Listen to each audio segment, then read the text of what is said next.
Hello friends, welcome on my YouTube channel Pre-Teacher Learning Zone. Today we are going to discuss the very important topic which is learning disabilities in inclusive education.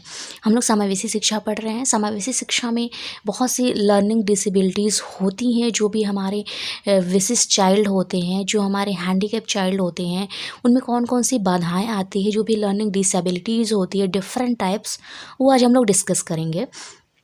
और ये सभी exam point of view से बहुत ही ज़्यादा important है। As far as जैसे TET हो गया, सी टेट, सुपर टेट और कोई भी टीचिंग एग्जाम्स होते हैं जैसे कि AVS हो गया, NVS हो गया, आपका आर्मी हो गया, तो सभी टीचिंग एग्ज़ाम्स के लिए ये पॉइंट बहुत इंपॉर्टेंट है। इससे क्वेश्चंस आते ही आते हैं 1 या 2 नंबर के। तो हम स्टार्ट करते हैं। फर्स्ट है हमारा जो लर्निंग डिसेबिलिटीज़ है वो है डिसलेक्सिया। डिसलेक्सिया होता है ये पठन निर्योग्यता, या तो जिसको हम कहते हैं ना पठन विकार होता है, पठन वैकल्य। ये हमारे माइंड से जुड़ा होता है, ये हमारे मस्तिष्क से रिलेटेड होता है। इसमें जो जिसको डिसलेक्सिया होता है वो व्यक्ति पढ़ नहीं पाता, अक्षरों को पढ़ने में थोड़ा सा वो कन्फ्यूज्ड होता है। फॉर एग्ज़ाम्पल जैसे यहाँ लिखा है D को B पढ़ता है, वो सॉ को वॉस पढ़ता है, तो यहाँ पर बेसिकली क्या है कि वो पढ़ नहीं पा रहा है, वो गलत पढ़ रहा है। तो पढ़ने में क्या डिसेबिलिटी जो आ रही है वो हमारा हो गया डिसलेक्सिया। नेक्स्ट है हमारा डिस्ग्राफिया। डिस्ग्राफिया क्या होता है? लिखने में परेशानी होती है, राइटिंग प्रॉब्लम है, spelling and handwriting and organizing ideas. Dysgraphia, graph क्या होता है? ग्राफ मीन्स क्या करते हैं हम लोग, ग्राफ को बनाते हैं, वी यूज़ और हैंड। तो इसमें क्या होता है? राइटिंग प्रॉब्लम, लिखने में प्रॉब्लम हो रही है, लिख कर ही तो हम ग्राफ बनाते हैं। जैसे अगर हमें ऐसे करना है तो वो भी तो ग्राफिंग ही है। तो इससे हम बेसिकली याद कर सकते हैं जो हमारी राइटिंग प्रॉब्लम होती है वो हमारा क्या होता है? डिस्ग्राफिया होता है। नेक्स्ट है हमारा डिसकैलकुलिया। यहाँ पे कैलकुलिया है, इट मीन्स कि हम समझ ही रहे हैं जैसे कि कैलकुलेशन किस में करते हैं? मैथ्स में करते हैं। तो इसमें बेसिक प्रॉब्लम क्या हो सकती है? गणित की प्रॉब्लम, मैथ प्रॉब्लम, या तो काउंटिंग प्रॉब्लम हो सकती है कि हमें गिनने नहीं आ रहा है, मैथ सॉल्व करने में हमें प्रॉब्लम है। तो ये होता है हमारा dyscalculia. We can't calculate appropriate और there is a problem in calculation. Next है हमारा हाइपर एक्टिविटी। हाइपर एक्टिविटी को हम कैसे समझेंगे? जैसे कि क्लास में भी देखा जाए तो बहुत से बच्चे ऐसे होते हैं बहुत ही ज़्यादा एक्टिविटी करते हैं, मतलब उनका हाथ पैर या तो वो जो फिज़िकल बैलेंस होता है वो फिज़िकल बैलेंस नहीं कर पाते हैं, आँखों को बार बार पलक झपकाते रहते हैं, हाथों का उनका बहुत ही ज़्यादा जो होता है बहुत ही ज़्यादा वो चलाते रहते हैं, हाथ पैर चलाते रहते हैं। तो इससे जो लैक ऑफ कंसंट्रेशन होता है पढ़ने में क्या होता है, उनके ध्यान का अभाव होता है, तो वो होता है हाइपर एक्टिविटी। एक्टिविटी मतलब क्या हो गया कि वो अपने बॉडी के जो भी उसके पार्ट्स होते हैं उसी को बहुत ही ज़्यादा यूज़ करता है, मतलब या तो बहुत ज़्यादा उस अपने हाथों का यूज़ करता रहता है, या तो बोलता रहता है कुछ ना कुछ, या तो फिर वो कुछ ना कुछ ऐसा करता रहता है जिससे उसका ध्यान जो होता है वो पढ़ाई पे नहीं लग पाता है। तो इस वजह से हम इसको कहते हैं लैक ऑफ कंसंट्रेशन। तो लैक ऑफ जो कंसंट्रेशन हो रहा है वो बेसिकली किसकी वजह से हो रहा है? रीज़न क्या है? हाइपर एक्टिविटी से, बिकॉज वो हाइपर एक्टिव है तो उसका क्या है? ध्यान का अभाव हो रहा है। नेक्स्ट है हमारा स्वलीनता। इसको हम कहते हैं ऑटिज्म। इसमें क्या होता है? विचारों को अभिव्यक्त करने में असमर्थ होता है, शब्दों की पुनरावृत्ति करता है और सामाजिक संबंध नहीं बना पाता है। यहाँ पर ऑटिज्म होता ही क्या है कि बस केवल हम अपने में बिजी रहते हैं। जो स्वलीन बच्चे होते हैं, जो ऑटिज्म होता है जिनके अंदर, वो क्या करते हैं? वो किसी के सामने बोल नहीं पाते हैं, अगर बोलेंगे तो उनकी जो आवाज़ है वो भी लड़खड़ाती रहती है, वो अपने आप को अभिव्यक्त नहीं कर पाते हैं, किसी से सामाजिक संबंध नहीं बना पाते हैं, क्योंकि वो बेसिकली क्या होता है? वो अपने आप में ही लगे हुए हैं। वो क्या है? ऑटिज्म है, स्वलीनता है उनके अंदर।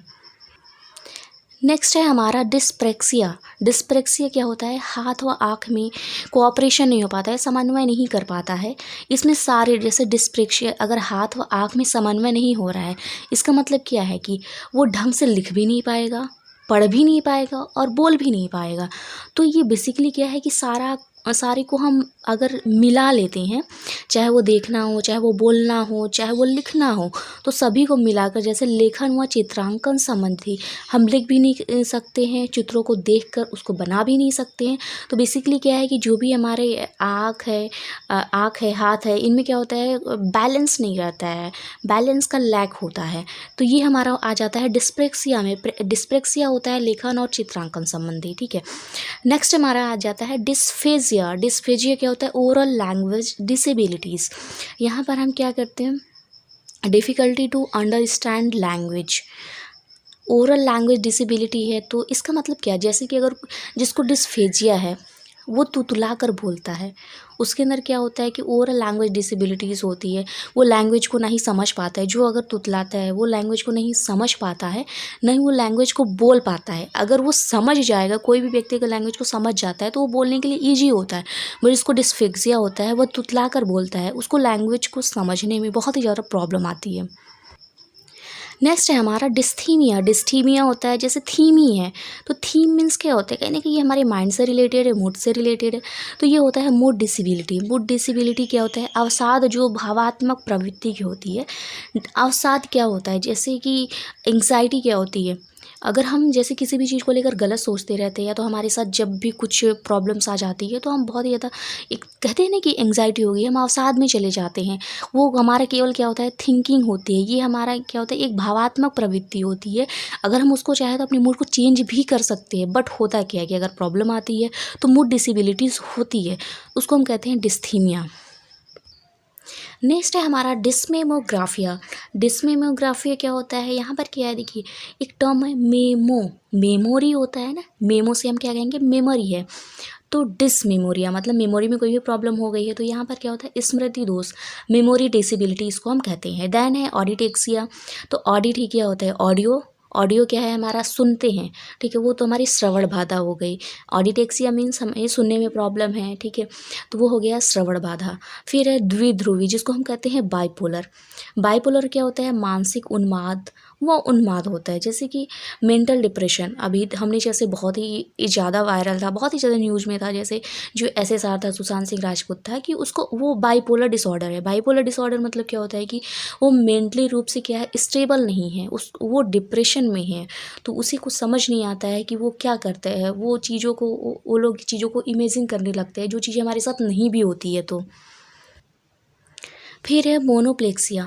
मोनोप्लेक्सिया क्या होता है, एक हाथ या एक पैर, जैसे या तो उसके किसी एक हाथ में या तो किसी एक पैर से क्या है, वो डिसेबल है, तो ये हो जाएगा मोनो। मोनो मतलब सिंगल, एक हाथ या एक पैर। पैरा हो गया, पैरा मीन्स क्या होता है, दोनों हाथ या दोनों पैर, या तो उसके दोनों हाथ डिसेबल होंगे या तो उसके दोनों पैर डिसेबल होंगे। नेक्स्ट है हमारा हेमीप्लेसिया। हेमीप्लेसिया हम समझ ही जाते हैं ना कि हेमी मीन्स हाफ, आधा, तो एक तरफ का हाथ और पैर, मतलब एक तरफ का हाथ और पैर दोनों आ जाते हैं इसमें, लेकिन वन साइडेड, ठीक है। क्वाड्रिप्लेक्सिया क्या होता है, दोनों हाथ और दोनों पैर से अगर कोई व्यक्ति डिसेबल होता है तो उसको हम कहते हैं क्वाड्रिप्लेक्सिया। ये हमारे सारा रिलेटेड था लर्निंग डिसेबिलिटीज़, जो भी हम पढ़ते हैं, जो भी निर्योग्यता होती है, जो भी अक्षमता होती है व्यक्ति के अंदर, उसको हमने अभी डिस्कस किया है। अब हम कुछ इंपॉर्टेंट पढ़ेंगे। अधिगम असमर्थता, ठीक है, लर्निंग डिसेबिलिटीज़ पढ़ेंगे। ये बुद्धि लब्धि से संबंध नहीं होता है इसका। जैसे ऐसा नहीं है कि अगर कोई बच्चा अधिगम करने में असमर्थ है, ये जो चारों चीज़ें हैं उसमें ज़रूरी नहीं है कि जो असमर्थ है उसकी बुद्धि लब्धि कम ही होगी। उसकी असमर्थता को हटाकर उसकी बुद्धि लब्धि को बढ़ाया जा सकता है। ये वो आपके डिसेबिलिटीज़ हैं। तो वो कौन कौन सी है, डिसलेक्सिया है, डिसग्राफिया है, डिसकैलकुलिया है, एडीएचडी जिसको हम कहते हैं dyslexia, attention deficit hyper activity disorder. ये सब ऐसे डिसऑर्डर्स होते हैं कि अगर व्यक्ति के अंदर है तो ज़रूरी नहीं है कि उसकी जो आईक्यू लेवल है, उसकी जो बुद्धि लब्धि है वो कम होगी। उसकी बुद्धि लब्धि को हम इंक्रीज कर सकते हैं। इन सब चीज़ों को जैसे टीचिंग के द्वारा, टीचिंग मेथड के द्वारा उनको प्रैक्टिस करा दिया जाए तो उनका जो ये डिसऑर्डर है उसको थोड़ा कम करके हम उनके आईक्यू लेवल को इंक्रीज कर सकते हैं। तो हम फर्स्टली पढ़ेंगे तो डिस्लेक्सिया क्या होता है कि ये तंत्रिका तंत्र संबंधित होता है, क्योंकि इसमें हम क्या करते हैं कि हम पढ़ ही नहीं पाते हैं, हम पढ़ते हैं तो गलत पढ़ते हैं। जैसे भी हमने बताया था, डी को बी पढ़ते हैं, 100 को वॉस पढ़ते हैं। तो इसमें क्या होता है, ऐसा तो नहीं, वो इंसान मतलब देख तो रहा है ना, वो पढ़ रहा है। अगर 100 को वॉस भी पढ़ रहा है, इट मीन्स क्या है कि उसकी जो पढ़ने का है, उसके पास दिमाग है तभी वो पढ़ रहा है। बट इसमें क्या हो रहा है कि वो कोऑपरेट नहीं कर पा रहा है, घबरा रहा है, कुछ उसमें प्रॉब्लम हो गई, तो उसको हम सुधार सकते हैं। तो वाचन से घबराते हैं ये, लिखी हुई सामग्री इन्हें धुंधली दिखाई देती है, अक्षरों को उल्टे ढंग से प्रस्तुत करते हैं, दृष्टि व स्मृति संबंधी कठिनाई होती है, वाक्य में आए शब्दों को आगे पीछे करके बढ़ाना, ये इनके अंदर ये प्रॉब्लम होती है डिस्लेक्सिया में। फिर है डिस्ग्राफिया। डिस्ग्राफिया में बेसिकली क्या प्रॉब्लम होती है, लेखन संबंधी कार्यों में कठिनाई होती है, वो लिख नहीं पाते हैं, कलम पकड़ने का ढंग नहीं होता है, शब्दों वाक्यों के बीच अनियमित अंतराल होता है। अगर ये देखा जाए जो डिस्ग्राफिया है तो उसको भी हम क्या करते हैं, बाय प्रैक्टिस इसको इन्हांस कर सकते हैं। मतलब जो डिस्ग्राफिया है इसको हम डिसेबिलिटीज़ को हम क्या करते हैं, इम्प्रूव कर सकते हैं, मतलब उसको कम कर सकते हैं, जिससे कि जो व्यक्ति है उसको उस चीज़ में अच्छा बनाया जा सके लर्निंग में। नेक्स्ट है हमारा डिस्कैलकुलिया। डिस्कैलकुलिया क्या होता है, गणितीय कार्य करने में कठिनाई होती है, आकृति विभेदन की समस्या होती है, रुपए पैसे के लेन देन संबंधी कठिनाई होती है, समय दूरी गहराई से जुड़ी समस्याएं होती है। समय दूरी गहराई मीन्स वही हो गया है सारा आपका मैथमेटिकल रिलेशन है, इसमें जितने भी मैथमेटिकल ऑपरेशन होते हैं उसको करने में व्यक्ति को कठिनाई आती है, जिसके अंदर डिस्कैलकुलिया होता है। तो ये टोटली किससे रिलेटेड है, मैथमेटिक्स से। अगर हम इस चीज़ को बच्चों को प्रैक्टिस कराते हैं, उनके सामने बार बार वो सब चीज़ें देख कर उनसे प्रैक्टिस करवाएंगे उस चीज़ की, तो ये क्या होता है कि इम्प्रूव किया जा सकता है। फिर उसके बाद है एडीएचडी। ठीक है, एडीएचडी क्या होता है, attention deficit hyper activity disorder, ध्यान अभाव, अति क्रियाशीलता विकृति, जिसको हम कहते हैं कि कोई भी व्यक्ति अगर बहुत ही ज़्यादा एक्टिव रहता है, बहुत ही ज़्यादा वो अपने शरीर को बहुत ही ज़्यादा वो एक्टिव किया रहता है, तो उसमें ये प्रॉब्लम होती है। जैसे सदैव बेचैनी होना, अत्यधिक तीव्र वार्तालाप, स्वचालित व्यवहार करना, भूलने की समस्या। अभी मैंने बताया कि जो चारों जो लर्निंग डिसऑर्डर्स है, ये ऐसे हैं जिसका उपचार किया जा सकता है। मतलब जिसको हम क्या करते हैं कि उपचार करके उसको सही किया जा सकता है। इसका आईक्यू लेवल पे कोई इफेक्ट नहीं पड़ता है इन चारों डिसऑर्डर्स का। तो इसका हम उपचार कैसे करते हैं, इसमें है स्टॉप, थिंक और एक्शन। सबसे पहले क्या करते हैं कि उन्हें विराम लेने, मतलब उनको स्टॉप करेंगे, फिर उनसे कहेंगे कि आप चिंतन करिए। मतलब जो चीज़ पढ़ने को बोली जा रही है, लिखने को बोली जा रही है, पहले आप थिंक करिए, फिर उसके बाद कार्य करिए। अगर हम ये स्ट्रैटेजी अपनाते हैं तो उनके उस डिसऑर्डर्स को कम किया जा सकता है।